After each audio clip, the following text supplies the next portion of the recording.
Assalamualaikum warahmatullahi wabarakatuh. Waalaikumsalam warahmatullahi wabarakatuh. Selamat datang teman-teman di POMED, Podcast Menjelang Beduk. Dan kali ini masih bersama saya, Chandra Pangestu, dan Mr. Dias. Ya, selamat datang Mr. di podcast kali ini. Ya, terima kasih atas undangannya. Okay, so what's up today? I'm good, alhamdulillah, everything's fine. What about puasanya lancar?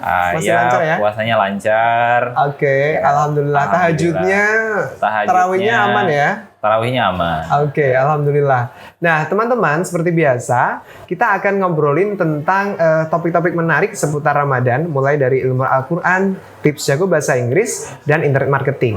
Nah, untuk kali ini, kita akan ngomongin tentang tips jago bahasa Inggris, spesifik tentang speaking, sir. Oke, speaking ya? Iya, karena itu salah satu request paling banyak sih. Gimana sih kita biar bisa ngomong bahasa Inggris, gitu.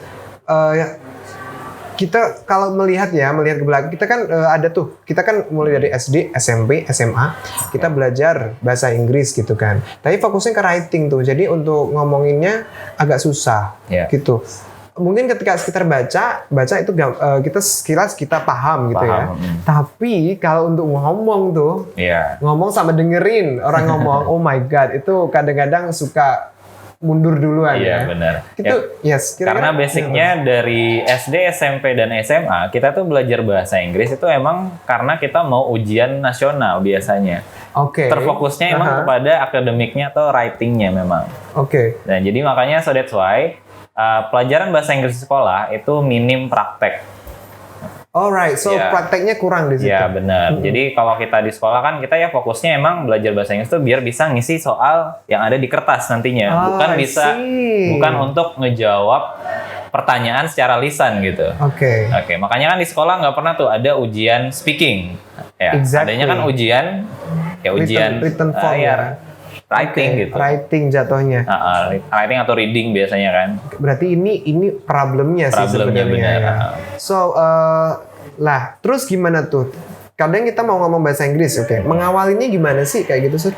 Mengawalinya otomatis ya kita harus, kalau menurut saya pribadi, kalau kita mau mulai ngomong bahasa Inggris, itu pertama kita harus tahu dulu kenapa kita atau tujuan kita mau ngomong bahasa Inggris itu buat apa. Ya, pastinya tujuannya ya kan. Kita mau ngelakuin sesuatu harus ada tujuannya. Kalau cuma sekedar pengen tahu ya jangan, itu mah ya setengah-setengah doang kan. Ya mending kita cari tahu dulu apa yang membuat kita suka bahasa Inggris atau bahkan kita sudah nentuin tujuan, saya pengen bisa bahasa Inggris karena ini, karena itu. Ya, kalau saya dulu pengen bisa bahasa Inggris, pengen bisa ngomong bahasa Inggris ya karena saya pengen terlihat keren. Akhirnya itu ke-trigger. Iya. Dan penasaran, makin penasaran dan banyakin ini tadi ya belajar. Benar.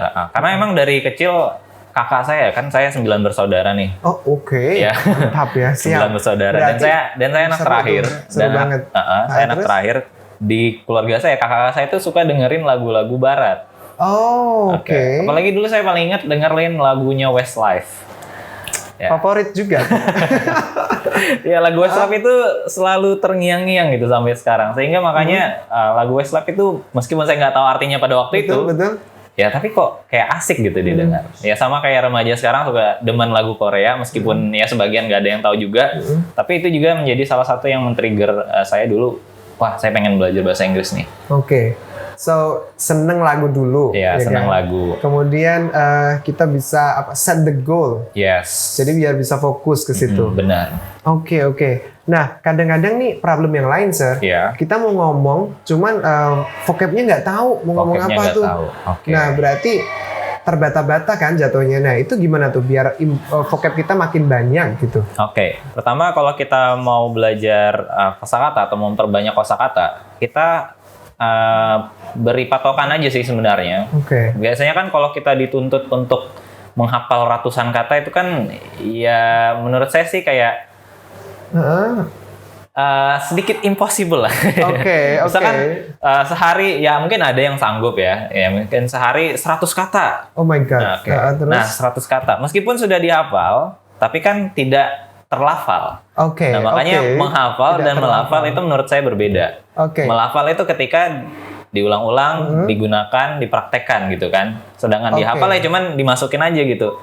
Ini. Habis itu lupain. Lupain udah. Itu menghafal.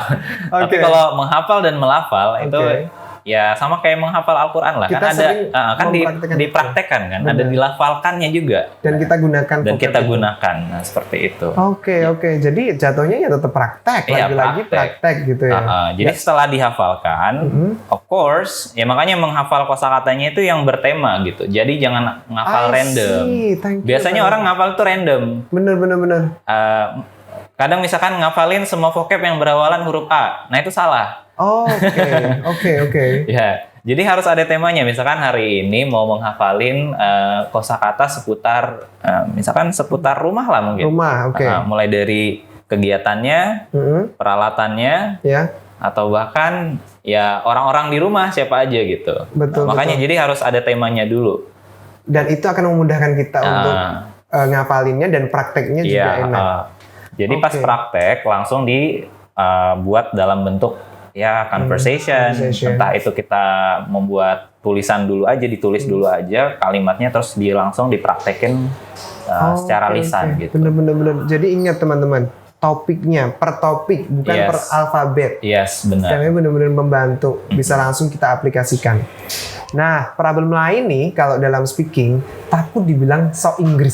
Sok Inggris, wah ini juga. Nah ini nih, gimana tuh Mr. Dias? Nyikapinya gimana tuh? Sok Inggris loh gitu kan? Sebenarnya notabene menurut saya orang-orang bilang sok Inggris ini ya karena memang pertama ya nggak suka bahasa Inggris gitu kan, nggak suka bahasa Inggris dan ya mungkin males lah orang-orang yang mengucapkan sok Inggris loh. Ini adalah orang-orang yang malas atau yang tidak open minded ya. Betul. Padahal kita udah semangat biar goalnya kecapai. Misalkan aku mau lanjut studi, misalkan, udah jungkir balik buat prepare latihan gitu. Jatuhnya dibilang so Inggris loh gitu. Kan gemes gitu. Sebenarnya nggak ada permasalahan sama pemikiran seperti it's okay. Sebenarnya mau menganggap ya ngapain lah belajar bahasa Inggris gitu kan. Tapi kan teman-teman kita yang berusaha ini ya paling nggak harus disupport lah kayak gitu. Karena memang basicnya kan di negara kita ini bukan negara yang berbahasa Inggris. Yes. Ya nggak kayak Malaysia lah. Kalau Malaysia kan sudah ada mix kan bahasanya gitu. Sedangkan bahasa Indonesia ini ya benar-benar ya bahasa Indonesia aja, bahasa Inggris itu jarang. Sehingga orang-orang di Indonesia yang belajar bahasa Inggris kurang sarana praktek dan kurang support dari lingkungannya sendiri. Oke. Sarana praktek sama lingkungannya nggak support. Benar. Oke. Nah, lingkungan yang mestinya ideal gitu ya untuk biar kita ngobrol bahasa Inggris gitu, biar makin prakteknya makin banyak gitu. Kalau menurut Mr. Dias seperti apa tuh? Kalau untuk membangun lingkungan yang bisa membuat kita lancar berbahasa Inggris, ya pertama kita bangun komunitasnya dulu nih. Misalkan kalau anak sekolahan yang suka bahasa Inggris ya bikin komunitas klub bahasa Inggris gitu. Jadi setiap hari yang ngadain diskusi. Ya paling nggak ngobrol satu grup itu ya pakai bahasa Inggris. Kecil-kecilan gitu lah ya. Kecil-kecilan aja dulu. Misalkan nggak harus setiap saat ngomong bahasa Inggris, mungkin ya cuman diberi waktu kayak 5 menit English time, 10 minutes English time. Good idea, I guess. Nah, kalau misalkan di sekolah nggak ada yang berinisiatif bangun klub seperti itu, ya mungkin bergabung dengan kursusan pastinya. Oke, cari kursusan yang mengutamakan prakteknya itu atau yang ada English club-nya gitu. Nah, di situ kan bisa jadi sarana kita buat prakteknya. Ataupun kalau emang di keluarga kita sendiri ada yang suka bahasa Inggris, ya itu justru malah lebih menguntungkan gitu. Misalkan ibu atau ayah kita atau kakak kita suka bahasa Inggris, ya justru kita lebih latihan aja sama mereka gitu. Meskipun mereka juga bahasa Inggrisnya setengah-setengah ya, tapi kan sama-sama belajar jatuhnya. Oke. Ya, jadi bangun komunitasnya dulu nih, komunitas kecil-kecilan. Ya meskipun cuma 2 orang, 3 orang. Tapi nggak cukup 5 menit sehari, tapi konsisten sepertinya. It's really helpful ya. 5 menit sehari, setiap hari 5 menit. Nanti ditambahin 10 menit. Berikutnya seharian ngomong bahasa Inggris gitu. Itu bisa. Keren tuh teman-teman. Jadi ya tergantung ini kita sih, tergantung konsistensi dan juga mindset kita mau bisa atau enggak. Balik lagi gitu, mau bisa nggak? Oke teman-teman, cukup sekian untuk Pomade kali ini. Mr. Dias, terima kasih sudah nemenin saya Ya, terima kasih. untuk video kali ini ya. Sama-sama. Ilmunya manfaat banget. Iya, benar. Keren. Oke. Oke, buat teman-teman yang semakin penasaran dan ingin memperdalam belajar menghafal Al-Quran, bahasa Inggris, sekaligus internet marketing, langsung aja daftar ke Pondok Tahfiz Modern An-Najah. Mau tahu caranya gimana? Mau tahu nggak, Mister? Caranya gimana? Mau tahu dong? Nah, caranya kunjungi aja di web kami di www.annajah.co.id atau kontak aja nomor di bawah ini. Oke? Nah, akhir video kali ini akan ada kuis menarik dan teman-teman bisa membagikan jawaban teman-teman melalui kolom komentar YouTube dan untuk pemenangnya akan diumumkan di Instagram Pondok Tahfiz An-Najah. Demikian, sampai jumpa. Terima kasih. Wassalamualaikum warahmatullahi wabarakatuh.